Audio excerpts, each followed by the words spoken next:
El lenguaje, las palabras, construyendo ideas, imaginando mundos. somos encuentros, Somos comunidad. somos comunicación para el bienestar. ¿Qué tal, amigos de Comunicación para el Bienestar? Un gusto saludarlos de nuevo en esta semana y hoy estamos muy contentos porque creo que ese tema nos lo debíamos, nos apasiona mucho el tema que el día de hoy vamos a abordar y tenemos a un experto justamente en este tema, pero antes de contarles más, les presento a mi compañera Ivette Serna. ¿Qué tal, Ivette? Hola, ¿qué tal? ¿Cómo estás, José Luis? ¿Cómo están a todos? Muchas gracias por seguirnos una semana más. Y sí, como lo mencionas, hoy tenemos un invitado de lujo que nos hace muy feliz tenerlo. Así que tarde, pero valió la pena la espera. Es justamente el doctor José Herrera Peña. Él es michoacano, él es licenciado en Derecho y Ciencias Sociales por la Universidad Michoacana de San Nicolás de Hidalgo y es también doctor en Ciencias Históricas por la Universidad de La Habana. Es catedrático en la Universidad Michoacana a la fecha de San Nicolás de Hidalgo.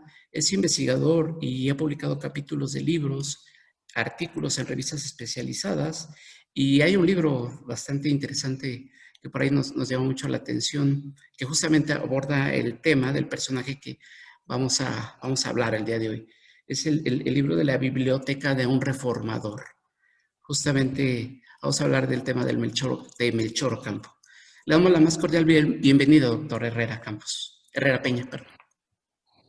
Muchas gracias por su fina presentación y desde luego que estoy a las órdenes de ustedes. El libro Melchor Ocampo, en efecto, es la biblioteca de un reformador, así se titula. Trata sobre la biblioteca del prócer que legó al Colegio de San Nicolás de Hidalgo. Antes de fallecer, lo condenaron a muerte en Tepeji del Río. Entonces él pidió un papel y en su testamento escribió, entre otras cosas, que legaba sus libros al Colegio de San Nicolás. Entonces, desde luego que el libro, digamos, la biblioteca de un reformador, trata sobre esos libros, no sobre todos, desgraciadamente, porque las 2/3 partes de su material bibliográfico fue robado, fue sustraído en distintas épocas, pero quedó todavía una 1/3 parte, lo suficiente, que fue lo que nutrió el material de ese libro. Y que a mí me gusta mucho porque está lleno de fotografías de cada uno de esos libros, tanto de sus portadas como de sus páginas interiores. Y además salen 3 o 4 fotografías de la propia sala Melchor Ocampo y del prócer pintado por Manuel Ocaranza, un gran pintor uruapense. Justamente el primer cuestionamiento viene por ahí porque tal vez tenemos una idea un poquito estereotipada de los políticos mexicanos y creo que aquí sí chocamos con pared porque nos encontramos con un perfil totalmente distinto del político, pues no solamente mexicano, sino en términos generales del político. ¿Con qué Melchor Ocampo se queda usted? ¿Con el reformador justamente, con el liberal o con el científico? Porque tenía esa parte también Melchor Ocampo, él estudia derecho y él nunca ejerce el derecho formalmente. Él decide irse a su hacienda y empezar a hacer investigaciones, empezar a hacer ciencia justamente. Entonces, esa combinación nos llama mucho la atención. Científico por un lado y por otro lado, un político, pero no cualquier político, sino un reformador, justamente. ¿Con qué personaje se quedaría usted? ¿Con el científico, con el reformador? Bueno, mire, hay dos personajes en el siglo XIX, en la primera mitad del siglo XIX, que son extrañamente completos en el sentido en que tienen teoría y práctica. Son grandes lectores, grandes investigadores, grandes maestros.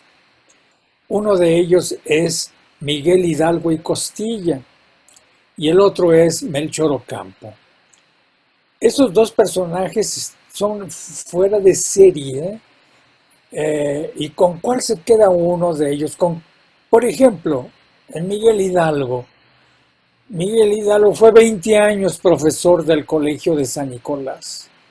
Fue tesorero, fue secretario del colegio, fue rector durante 5 años y profesor 20 años.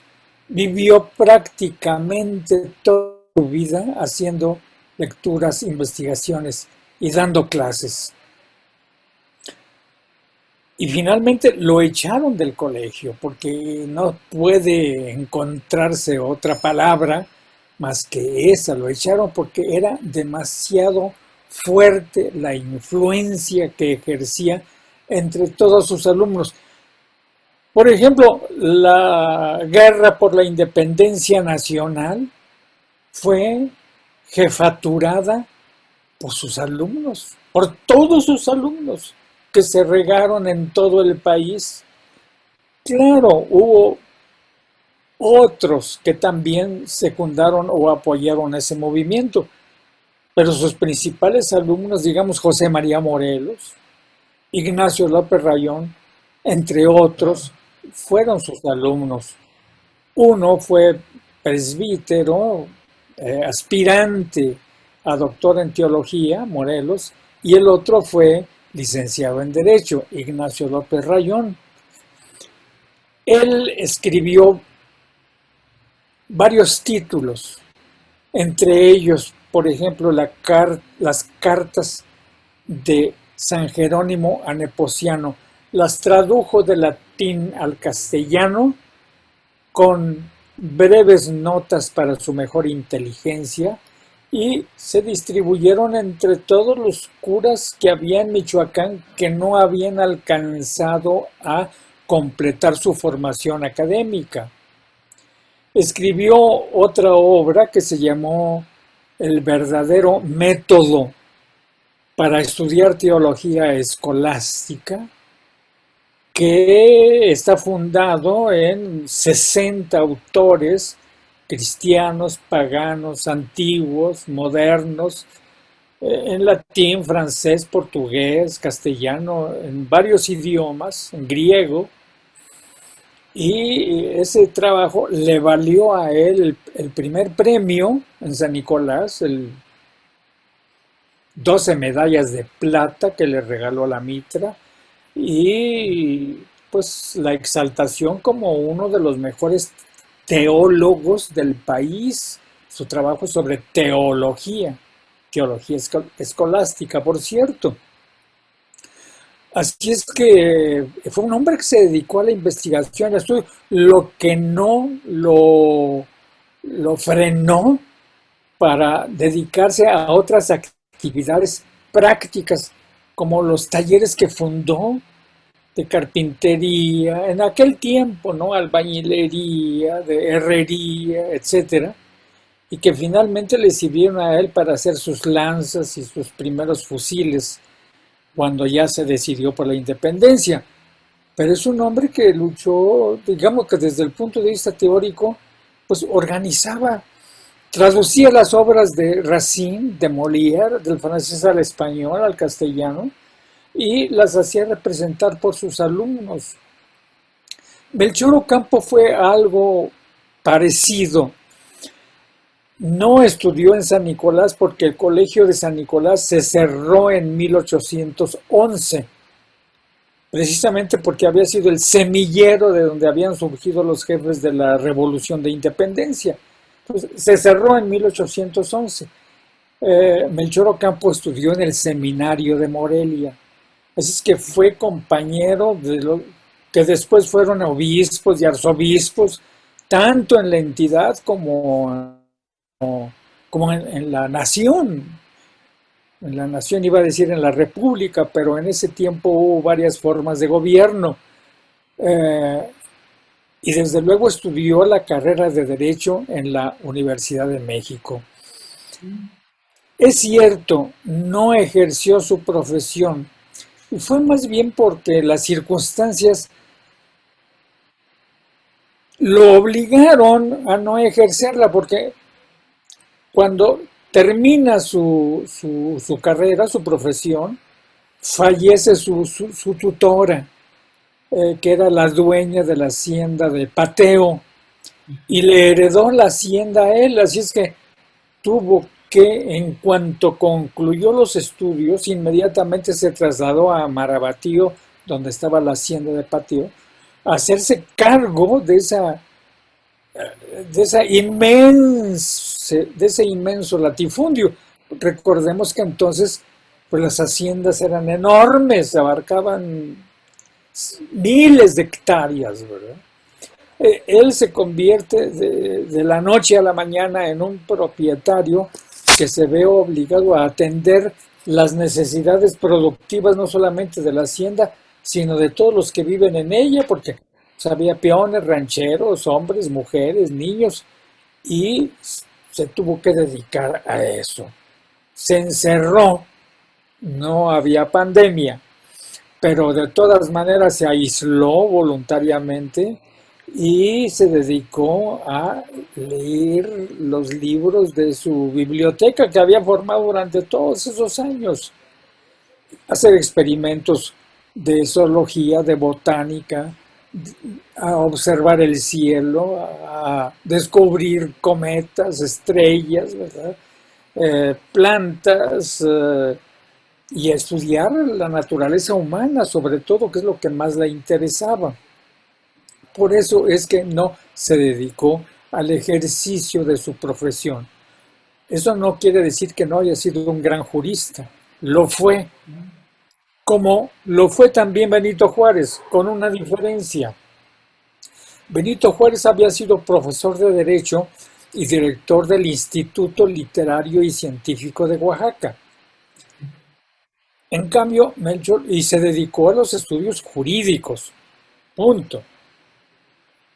Ocampo hizo lo mismo, pero los amplió a diferentes horizontes de la ciencia y de la cultura, porque él leía lo mismo poesía que literatura, leía libros políticos o de filosofía política, sobre botánica, sobre zoología, sobre los animales, sobre astronomía. Así es que era un hombre en ese sentido de una mentalidad universal. Por eso no ejerció la profesión. En ese tiempo, por ejemplo, era necesario que el examen para ejercer la profesión de abogado se hiciera ante los tribunales, no en la universidad, sino en los tribunales. En la universidad daban la teoría, pero en los tribunales calificaban la práctica. Entonces, antes de hacer el examen, los tribunales obligaban a los recién egresados a que ingresaran a la oficina, al despacho, al bufete de un abogado durante 2 años, 3 años, y ya cuando estaban listos, ya cuando tenían la preparación práctica necesaria, entonces pedían su examen ante el tribunal correspondiente. Por ejemplo, aquí Ocampo lo hubiera pedido ante el Tribunal de Justicia en el Estado, pero no tenían ni interés ni tiempo para litigar. estaba dedicado entera 100% a su hacienda. Y pues eso a sus libros. Y de paso, esos problemas que a veces surgen inesperadamente, se enamoró. Menos tiempo tuvo para eso. Doctor, Melchor Ocampo, como usted lo dice, es un hombre complejo, es un hombre renacentista con muchos matices, pero ¿cómo lo ubicamos en la construcción del México moderno? ¿Cuál fue su papel en el México del siglo XIX? Sabemos que es una figura importante que a veces no se le da como el reconocimiento quizá que tuvo, pero ¿cómo él trae toda esta complejidad a la construcción del México moderno? Bueno, miren ustedes, nunca tuvo la aspiración, por ejemplo, de ser político. De repente, estamos hablando de 1839 más o menos, yo no recuerdo exactamente las fechas, pero de repente, como les decía a ustedes, el hombre se enamora. Y se enamora de su nana, que era mayor que él. Él lo había criado desde niño, desde pequeño. Y vivió enamorado de ella, ya grande, como dueño de la hacienda, pues la hizo su mujer.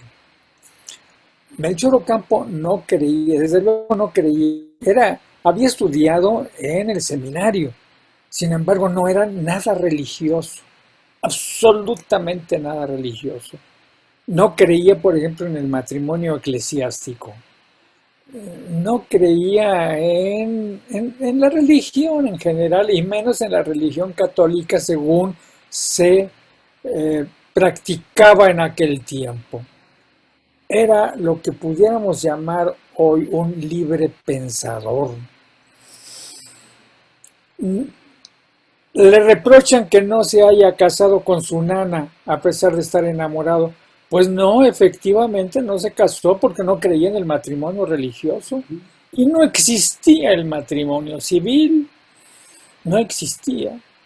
Entonces, las dos únicas formas de convivir con una mujer era o a través del matrimonio religioso o en la unión libre, como la llamamos hoy. Y él así vivió con su nana en la unión libre y tuvo 3 hijas con ella. No le pueden reprochar nada a Ocampo porque amó a su mujer y a sus hijas, bueno, de tal suerte que les heredó sus bienes al fallecer, ¿verdad? Así es que en ese sentido no tenía madera de político tradicionalmente. Pero el tener su primera hija lo sacó de su mundo equilibrado, normal, y para cambiar de ideas se fue a hacer un recorrido por México, por las poblaciones de México. Su interés inicial había sido estudiar las piedras, las plantas, ¿no? Estudiar el paisaje, pero terminó estudiando las poblaciones de México. Y de ahí se fue a Europa. Su estancia en Europa, que fue más o menos de 2 años y pico, 2 años y medio, no abarcó todos los países europeos, solamente estuvo en Francia, en Italia y en Suiza. Los recorrió a pie, pudo haberlo hecho a caballo, en carruaje, pues era un hombre pudiente, era un hombre privilegiado, con recursos, pero los hizo a pie, como lo recomendaba Rousseau en su famosa novela Emilio. Hay que recorrer los campos a pie para conocer a la gente, para conocer los lugares, su producción, las uvas, los huertos, las manzanas, los sembradíos de trigo, etcétera, etcétera. Y en las noches, pues, dormir bajo el cielo estrellado. Y eso es lo que hizo Ocampo. Entonces estuvo en París, entre otras poblaciones, en otros muchos poblados de Francia, en Italia, en Roma, regresó por Suiza. Es muy interesante esta parte de la vida de Ocampo porque se dedicó a comprar libros. Su fortuna la gastó en comprar libros, donde pueblo que iba, en París y compraba libros, y en Roma compraba libros, en Suiza compraba libros, y compraba libros en latín, en francés, en alemán, en inglés, en todos los idiomas, en griego. Así es que los empaquetó en cajas, ¿verdad? Y los mandó a México en barcos, eran multitud de obras. Y en eso se pasaba el tiempo. Iba, por ejemplo, al jardín de las plantas en París, con un libro en la mano y estudiando las flores o las plantas, porque en el jardín de las plantas de París se cultivan de todas partes del mundo, por zonas. Entonces él visitaba las diversas zonas con el libro en las manos y las iba reconociendo, ¿no?, en sus páginas. Son muy interesantes las lecturas de Melchor Ocampo porque, repito, abarcan todas las ciencias. Regresa a México y en México lo postulan como candidato al Congreso Extraordinario Constituyente de 1842 y de repente él se ve investido por esa representación. Entonces, a partir de entonces comienza su carrera política. Pero él nunca buscó los cargos de representación popular. Siempre llegaron a él por vías de la casualidad, porque era necesario, porque no había otro, porque era el mejor. Por ejemplo, de repente en 1846, a finales de 46, lo nombran gobernador del estado de Michoacán. Y en 1847 lo primero que hace es reabrir el colegio de San Nicolás, que había estado cerrado desde 1811. Y le pone, porque el colegio de San Nicolás se llamaba Real y Primitivo Colegio de San Nicolás Obispo. Ese fue el nombre que le puso Vasco de Quiroga en Pátzcuaro en 1540.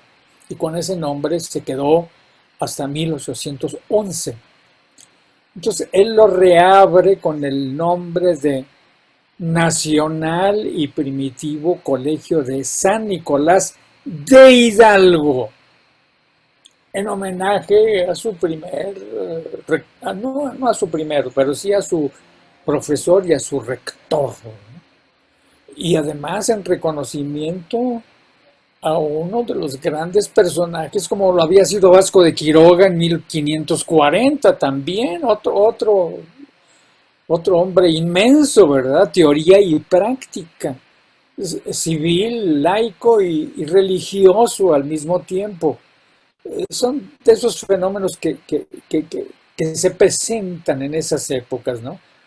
Hidalgo no fue civil sino hasta el final de su carrera, cuando en 1810, de repente, el 15 de septiembre en la noche, decide colgar sus hábitos religiosos y ponerse las botas de campaña. Entonces surge el soldado, el civil, el soldado, muere el religioso. Pero como ustedes saben, esa vida civil no dura más que desde septiembre hasta prácticamente hasta julio de 1811. O sea, es muy poco tiempo el que dura. Sin embargo, en reconocimiento a su grandeza, Melchor Ocampo le pone Primitivo y Nacional Colegio de San Nicolás de Hidalgo, que es como se llama ahora. Hace ratito Dalia comentaba que Ocampo parecería un hombre del Renacimiento por esa personalidad justamente y por todo lo que le aportó tanto a la política, a la ciencia, etcétera. Creo que también podríamos calificarlo como un hombre de la ilustración, un hombre ilustrado, tal vez. Y por ahí iría mi pregunta. A él le toca vivir justamente una etapa como muy interesante del país, entre 1814 y 1861. Le toca la culminación de la independencia, la guerra contra Estados Unidos.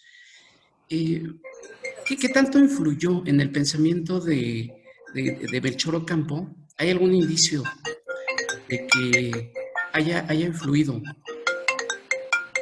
las ideas de la Revolución Francesa, por ejemplo?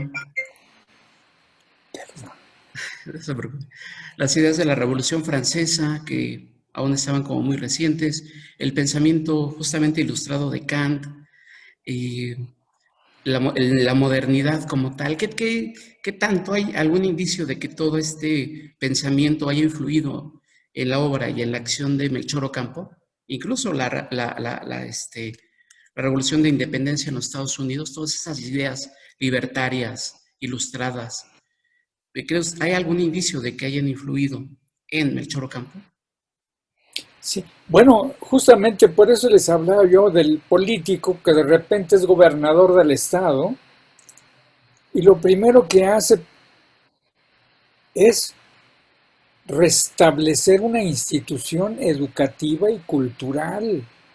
Para él la política era cultura, era investigación, era educación.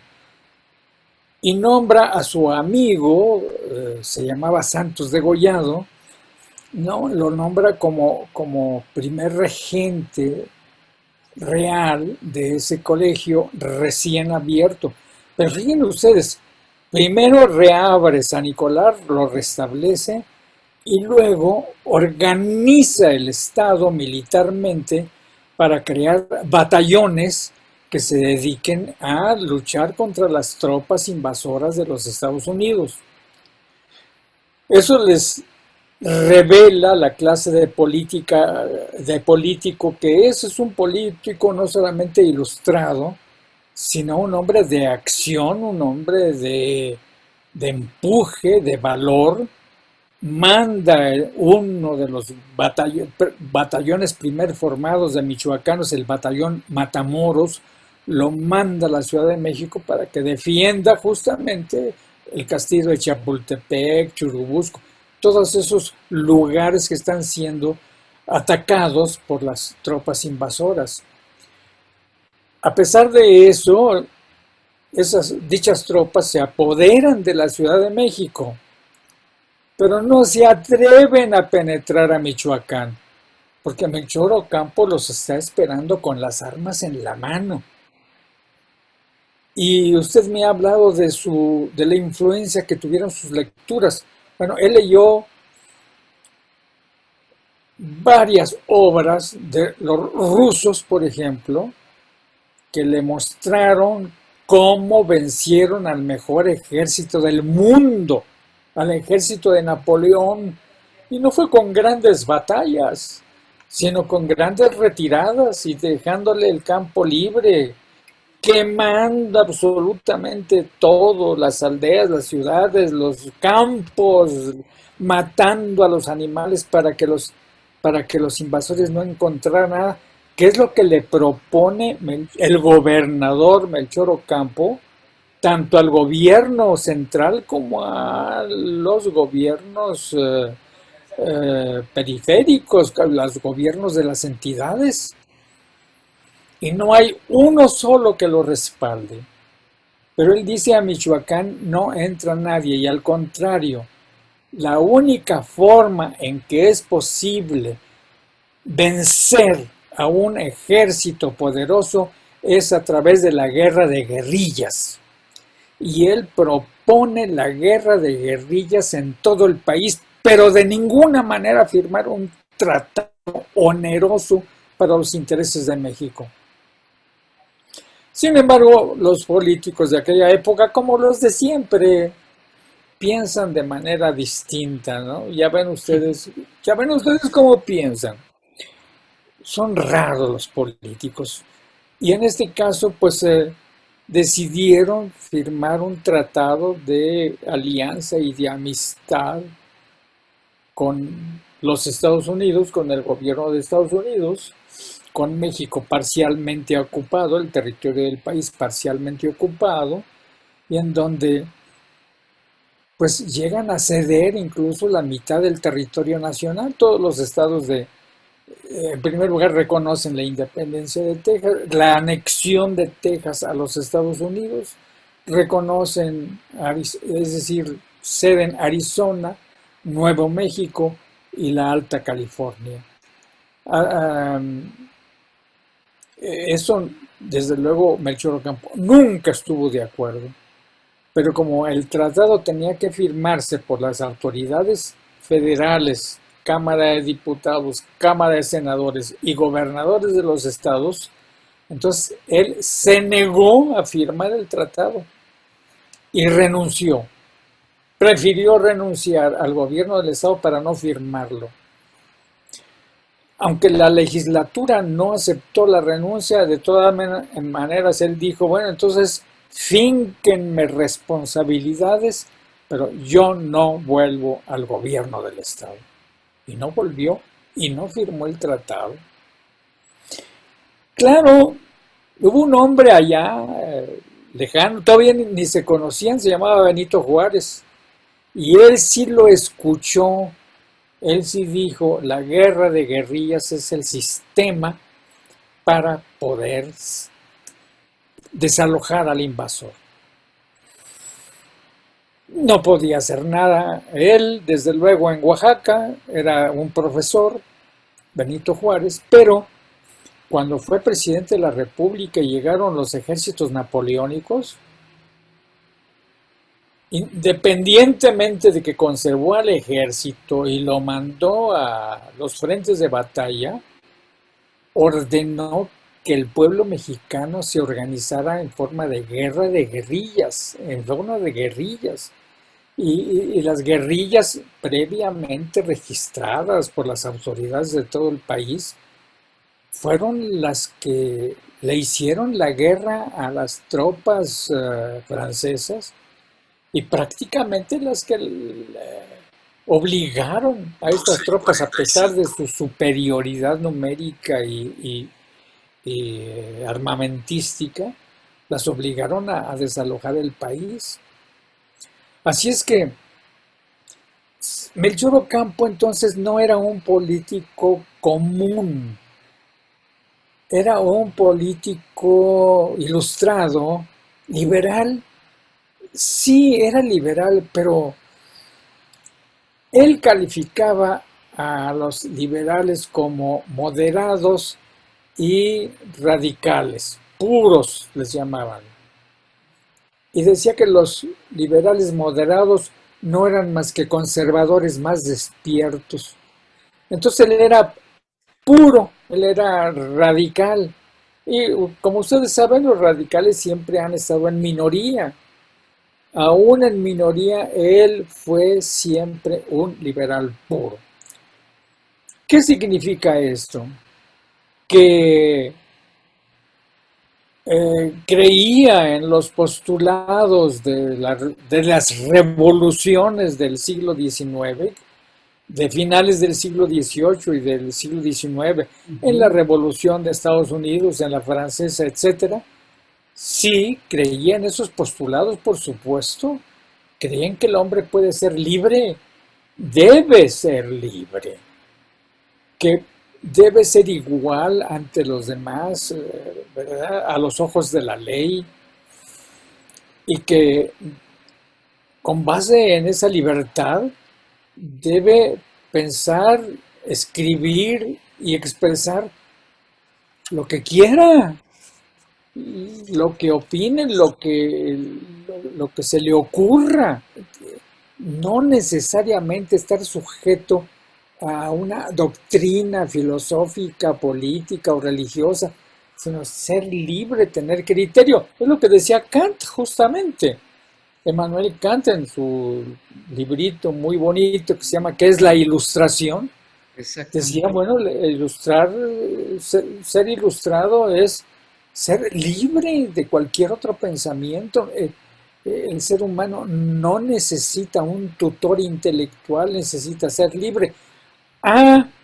Que los religiosos y los políticos les obligan a creer y a pagar impuestos, pues sí, ustedes crean y pagan los impuestos, pero sean libres de pensamiento, libres de criterio, libres de expresión.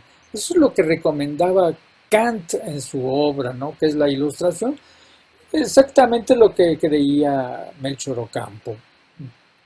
Entonces no era un político común, era un político que estaba fundado no solamente en las ideas liberales de su época, en las socialistas. En aquel tiempo existía un autor francés, Proudhon, que había escrito varios libros sobre la riqueza de las naciones, la igualdad, etc. Era un socialismo utópico, pero el socialismo utópico es la raíz de esa corriente socialista. Y Melchor Ocampo tenía varios libros, aquí en su biblioteca tenía varios libros de Proudhon. Entonces, podría decirse, sin temor a equivocarse, que no solamente era un liberal puro, radical, sino también un socialista utópico. Eso era Melchor Ocampo.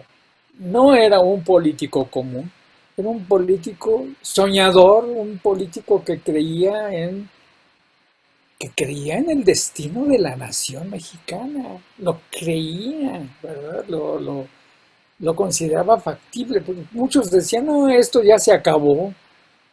Así como Centroamérica se dividió en 5 países y América Latina, las naciones españolas también se fraccionaron, México va a acabar dividido. Y Melchor Ocampo decía, no, el sistema federal es lo que separa a lo que está unido y lo que une a lo que está separado. Y eso es lo que necesita. México fue un partidario ferviente, no solo del liberalismo, sino del federalismo. ¿Verdad? El lenguaje, Las palabras. construyendo ideas. Imaginando mundos. Somos encuentros. Somos comunidad. Somos comunicación para el bienestar.